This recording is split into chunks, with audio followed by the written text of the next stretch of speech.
This is all stuff from those competency quizzes, essentially, okay? So if it's in radians, just remember, over 4 is 45, over 6 is 30, over 3 is 60, okay? So that's all you need to look at. And then to determine the sign, if it's positive or negative, you have to think about what quadrant it's in. Okay, so something like 5 pi over 4. Remember, this is 0, this is pi. So 5 pi over 4 is probably going to be right here. And if that's cosine, it's going to be negative. So that would be negative root 2 over 2. All right, so that's how you have to think about this. You can cut each part. So for this, you could cut it into 4. So that's 1, 2, 3, 4.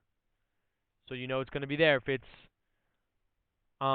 thirds for like C, you could cut it into thirds. So this here is pi. So that's 1, 2, 3, 4, 5. So that's going to be in the C. So that would be negative as well. So for inverse sine, the domain for these is just this one. For sine and cosine, it's going to be negative 1 to 1. It's just the range of the originals. All right, and the domain for inverse tan is just the domain of tangent, which is all real numbers. Okay? When it comes to range, remember that's where sine and cosine are negative 90 to 90. So sine can touch it, negative 90 to 90, and tangent cannot. And cosine was 0 to 180.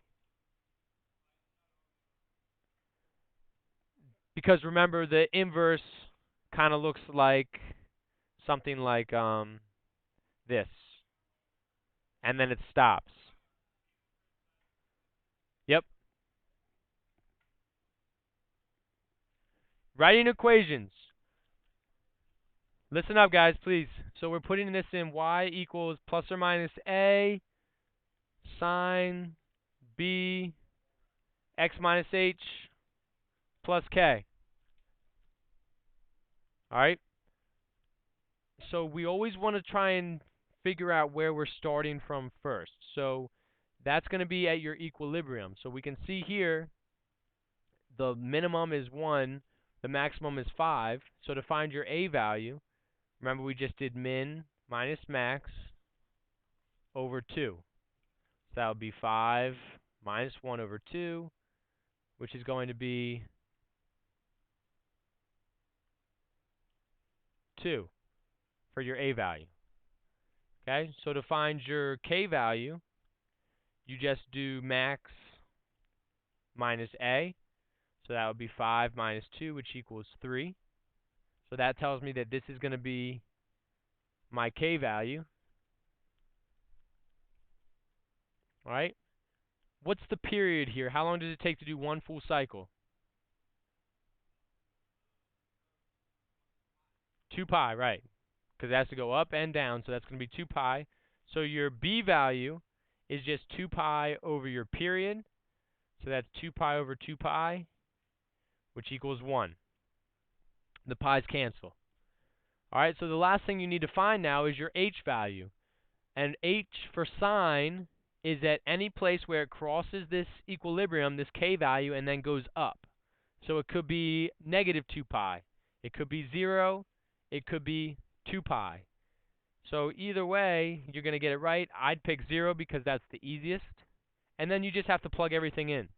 So you get y equals 2 sine. My b is just 1, so I could say 1 x minus 0, so I don't need anything, plus 3. So it would just be 2 sine x plus 3 would be your answer for that. Okay, so L, if it's 1 over negative root 2, we're not used to seeing that, but we can rationalize it, and it would make it negative root 2 over 2. So you need to figure out inverse cosine. That'll give you negative root 2 over 2. So cosine, remember, is between 0 and 180 for inverse cosine. So that's going to be 45 degrees if you just look at that chart, 30L. All right, so 45 degrees, it has to be in the second quadrant because that's where, between 0 and 180, that's the only place cosine's negative. So that's going to be the tangent of 135,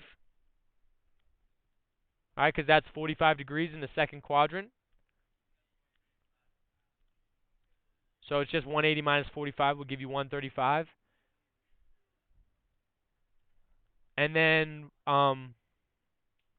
you just find the tangent of 135, which is tangent of 45, which is 1 in the second quadrant. So that's negative 1. Basically, for all these, it's just asking what angle gives you this value. So like tangent of root 3, that's nice and easy. You just look at your chart. 60 degrees, you know, is root 3, so that would be the answer. 60 degrees. Yeah, from your chart.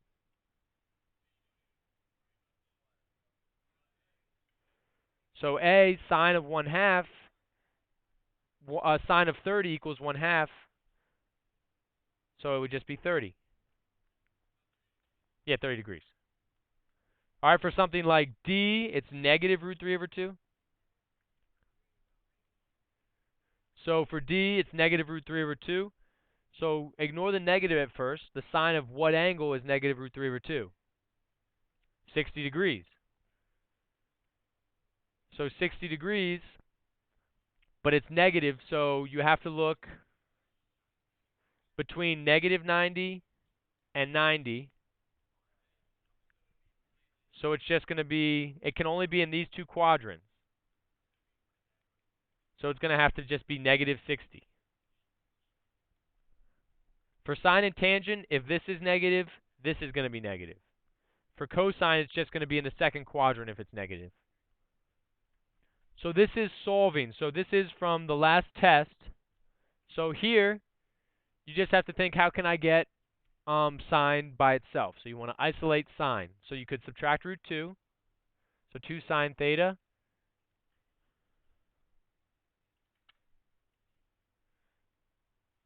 equals negative root 2. Divide by 2. So sine theta equals negative root 2 over 2. So now to solve for theta, you're going to have to do the inverse sine of both sides. So you'd get theta equals the inverse sine of root 2 over 2. Well, it's negative, yeah, but it's going to be theta equals negative 45 degrees.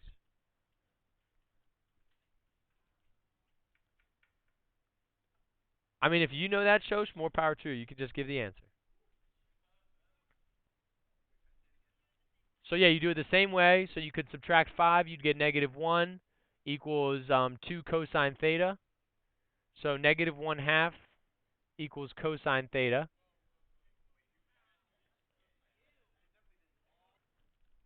So cosine of what angle is negative 1/2? Well, it has to be in the second quadrant if it's negative. So it would be 60 degrees in the second quadrant, which is just 120 degrees. All right, so this is like that quiz we took right before Thanksgiving. So this is the double and half angle problems. All right, so you're going to be given those formulas, and then you have to look back and see which one it matches. So this here, 2 sine 17 cosine 17, you know that matches up with sine 2 theta. So it would just be sine 2 17, which would be sine 34, and that would be your answer. Notice it matches up, and it just says simplify. No, cosine minus sine is cosine. So this would be cosine of pi over 7 plus 3 pi over 7, which is cosine 4 pi over 7. S equals r theta for if it's in radians for arc length, and S equals pi r theta over 180. So all you have to do is just plug in values and solve. So like for this one, it's in radians. This is radians, this is degrees. So you just say S equals 6 pi over 4. So the answer would be 6 pi over 4 or 3 pi over 2. All right, it's just solving an equation once you know this. So these two, you need to know. For 39, you have to prove the identity. So this is from our last test. Okay, so for D, you just, if you're adding two fractions, the first thing you want to do is get a common denominator. So you'd multiply the left by sine.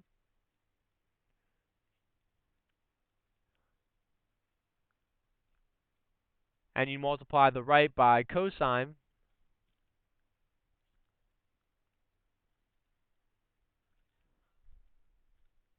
There'll probably be one or two of these.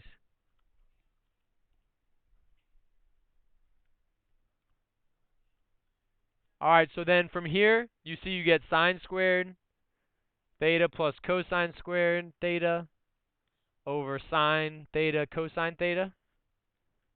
That just equals 1. So then you're done.